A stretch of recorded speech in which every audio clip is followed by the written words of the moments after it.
saya. Baca, jangan goblok. Diem aja, coba lihat. Kayak nggak bergairah. Iya Pak, kan saya tadi udah bilang saya bisa ngelihat orang. Mana yang malas, mana yang opo, tahu saya. Anak buah saya ini kan nggak sedikit. Gitu loh. Jadi kan saya tahu. Tapi kan itu karena saya nggak pernah loh. Malak orang nggak pernah. Ini sekarang loh. Pak Prabowo bilang nggak boleh korupsi. Ya saya tuh sampai nanti kalau saya ketemu aku mau ngomong, Pak carane supaya nggak korupsi ku opo Pak? Ya masa sampai kayak gitu? Kejaksaan nih Pak. Loh iya loh, saya kan nggak bohong. Masa hanya untuk nyari gituan aja? Nanti dibilangnya saya, wah ini terus selalu. Ini Pak Arief, saya baca, tapi kembali saya nggak hafal. Yang namanya negara kita ini kan namanya adalah dengan sistem presidensial. Betul apa tidak? Betul apa tidak? Betul toh? Lah kok saya selalu diomongi oposisi? Emangnya ada di dalam sistem presidensial? No. Oposisi, tidak ada koalisi. Silahkan baca kalau tidak percaya. Baca, jangan goblok. Lagi itu aja, Ibu Megawati terang aja dia ngomong begitu karena oposisi. Aduh. Mau dilawan nggak ngerti, dilawannya bego. Lebih ya. Itu kan yang namanya sistem parlementer. Betul apa tidak? Makanya saya bilang, saya baca tapi saya suka lupa pasalnya.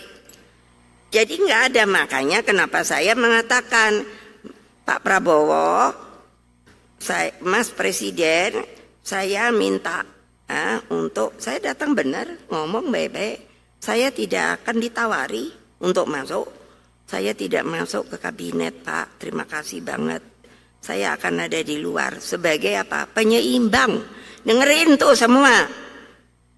Saya bukannya oposisi, tahu? Enak aja, ngerti apa enggak lagi oposisi ku apa? Saya bilang penyeimbang, terus ada yang bilang Basar, penyeimbang tuh apa? Goblok nih si Basar, nggak pernah baca dia. Iya dong, kenapa enggak boleh? Artinya apa? Loh kalau benar ya saya benarkan. Kalau enggak ya tentu masa saya nggak boleh ngomong. Ayo. Terus mau dijadiin apa? Masuk arsip loh. Iya dong, buat apa nih ada Pak Arsip?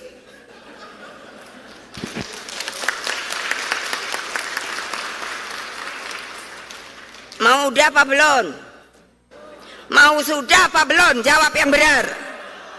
Iya saya benar loh. Kalau memang kamu udah capek, udah Bu. Anak buah saya tuh saya ajarin berdemokrasi loh. Iya, tapi mereka lagi Bu, kurang.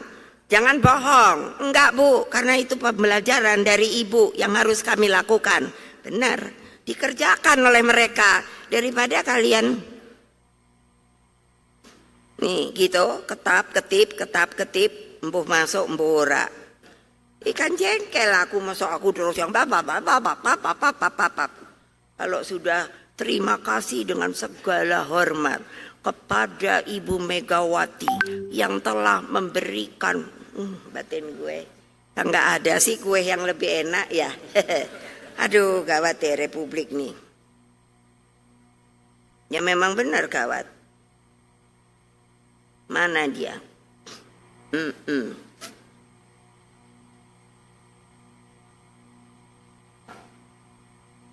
Aduh gawat ya. Jadi apa? Tidak boleh ada satu kelompok masyarakat atau kekuatan politik yang memaksakan kehendaknya untuk mengabaikan prinsip kebinekaan dan inklusivitas yang telah disepakati oleh seluruh anggota BPUPK dan PPKI. Hadirin yang saya banggakan, tugas yang diletakkan di atas pundak saudara-saudara sekalian bukanlah sekadar tugas mengajar secara administratif, melainkan sebuah misi. Nah ini mengapa saya sampai ngomong kayak gini. Misi peradaban untuk menginstitusikan Pancasila secara substansial ke dalam seluruh tatanan sistem pendidikan nasional kita. Jadi peradaban itu sebetulnya harus terus-menerus dikaji, digali dari zaman ke zaman, dari zaman dulu. Mengapa dulu biarpun kerajaan, tapi kalau saya dengar ada yang juga bisa makmur. Itu kan pasti ada metode dari cara dia mengerjakan dengan cara kerajaan. Nah, tapi apa kita masih mau kerajaan? Nah, seperti di Inggris, sekarang sudah banyak permintaan bahwa tidak bisa lagi kalau dengan kerajaan. Nah, gitu loh. Kita harus berani mengoreksi paradigma lama yang terjebak dalam pendekatan dogmatis.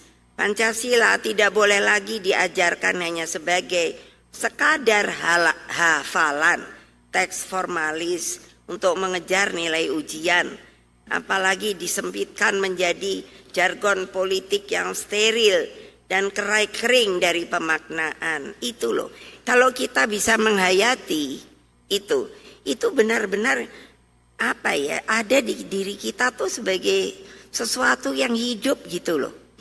Itu sangat saya rasakan. Saya ngelihat bapak saya nanya, Bapak kok mau sih dibikin begini oleh Pak Harto? Terus apa bilangnya? Kamu cinta tidak sama rakyat? Ya cinta dong. Terus lah, Bapak itu begini juga karena cinta pada rakyat. Ya tapi apa dibaliknya Bapak begini? Pernahkah dalam arsip itu atau dalam diskusi itu dibicarakan, ditanyakan apakah yang telah dilakukan ketika zaman Orde Baru? Jangan karena mulut saya itu anaknya Bung Karno. Saya pernah debat sama mahasiswa di Amerika. Nah, terang aja ibu anaknya Bung Karno. Yes, saya anaknya Bung Karno. Memangnya mesti ngaku anaknya si Badu. Tapi ini hakikatnya adalah apa? Adalah sebuah pemikiran yang utuh bahwa tidak bisa seperti begini terus. Pancasila maunya ditaruh kemana gitu. Makanya saya bilang dulu kan ada tuh BP7 ya. Manggala-manggalanya malah pada datang ke saya. Nanyain, ini kayaknya ada yang nggak cocok deh Mbak. Lo udah tahu nggak cocok, kenapa kamu datang ke saya? Ini apa ndak boleh dibuka? Boleh. Why? Ya sebagai scientific dong. Dari sisi hukum dong. Ya kerjakan dong. Jangan hanya nunggu waktu yang enak. Karena apa? Ini kan akan diteruskan kepada generasi yang akan datang loh. Saya tidak bisa bayangkan loh. Banyak orang mengatakan gini, ibu yang sehat ya bu, ibu terus sehat gitu, terus gitu, mimpin kita ya bu.